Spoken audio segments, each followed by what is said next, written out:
tenemos una cantidad interesantísima de técnicas, inclusive cantando, recitando, leyendo, pero básicamente moviéndote con estas 350 palabras y conociendo una escritura básica. Es una cuestión muy simple.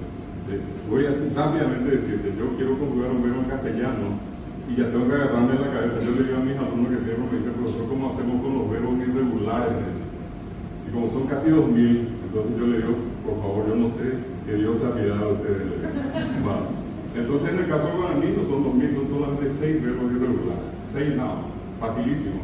El resto, como guatá, que es caminar, o carú, que es comer, yo lo único que tengo que saber son unos prefijos que me indican a mí en primera persona y digo y es aguatá, acarú, lo puedo comprar. Re, guatá, re, carú. O, guatá, o, carú. Re, o, ya, o, carú. Yo lo único que tengo que hacer es agregar el verbo. Solamente eso, ¿verdad? Yo digo aguatá, reguatá, o guatá, ya están presentes.